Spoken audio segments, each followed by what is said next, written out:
Hi, my name's David Mills, and I'm sitting in my car here at Harris Park in Huntington, West Virginia.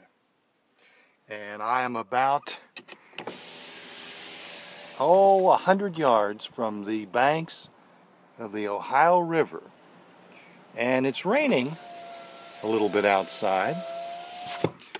Now, I'm a person who usually likes to set up studio lights and a background and wear a lav mic or a short boom to make my videos look professional. But as you can see, this is not a professional video. I'm using a cell phone, my iPhone, and I have a little story that I want to tell you about the iPhone and what happened with my iPhone yesterday.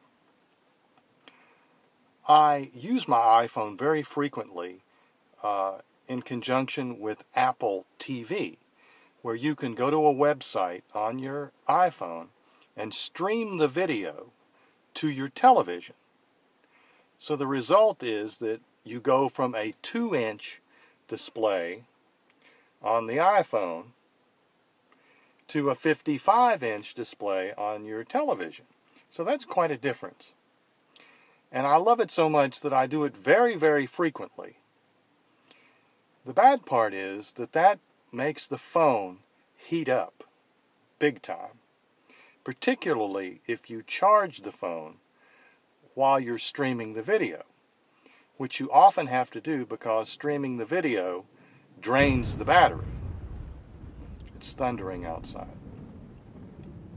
Perhaps you can hear that.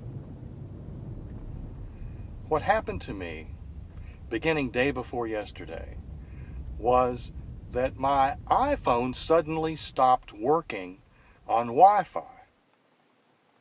And I did all of the tests to see exactly what was the problem.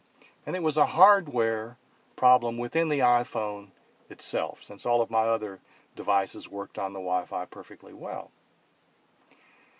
Well, because it was a hardware problem, I thought, well, I'm going to have to buy a new phone, and the damned insurance to cover the phone had a $200 deductible, so that was practically worthless.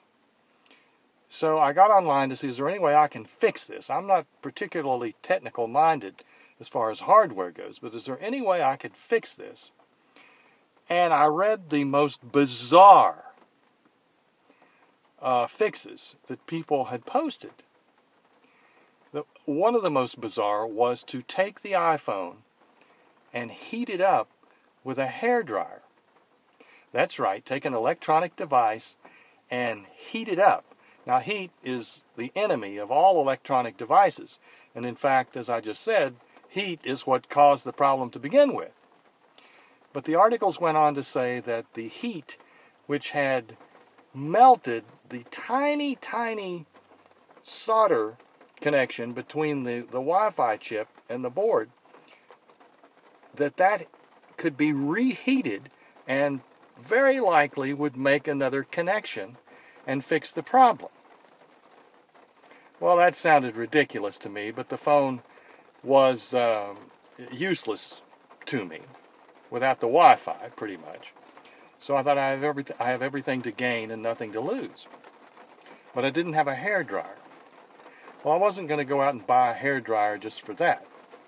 So what I did was to take the iPhone I'm now using, and I brought it out to this car where I am right now, and I placed the iPhone in the window to let the sun shine on it. Right there. I let the sun shine directly on the iPhone through the window with the doors locked for 25 minutes. Then I came back to the car, and I saw that the metal around the side of the iPhone had become so hot that it had actually melted a tiny part of the dashboard.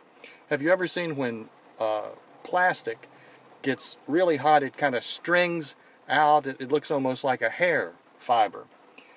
So it practically, it did slightly melt the dashboard. So I tried to pick up the iPhone. Well, it was so hot that if you would have held it in your hand, you literally would have to go to the emergency room. So I knocked it off the dashboard, thinking it would go into the seat, the soft seat right here. Well, I knocked it into the side of the door. That knocked it down into the floor. And even then, I couldn't pick it up for about 15 minutes. It was so hot. Now, 15 minutes later, when I was able to actually touch it in my hand, I tried to turn it on, and I saw a message that I had never seen on my iPhone before. It said something like temporarily unable to come on due to the heat. So I thought, oh my God, I'm really screwed up now.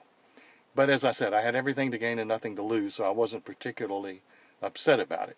So I left the phone there, went into the post office, did a couple of other errands, came back out. By this time, the phone was still hot, but I could touch it, and it would turn on. And this is the surprising part of the story. It fixed it. Yes, the scorching 200-degree temperatures baking down on my electronic device fixed the iPhone. Apparently, remelting the solder and connecting the joints, I don't know, that's my theory. That might have nothing to do with why it fixed it, but it did fix it. So if any of you guys out there are having Wi-Fi disconnects or no Wi-Fi at all on your iPhone, and you know that the iPhone is the problem and not your Wi-Fi or some software incompatibility, and you're just at a loss and you don't want to buy a new phone, or you might try baking your phone in the scorching sun for about 25 minutes. It worked for me. Now, I will make no guarantees that this is going to work for you, but I'm going to open a repair business. And for a mere $40, I will take your iPhone and let it set in my window right there for 30 minutes.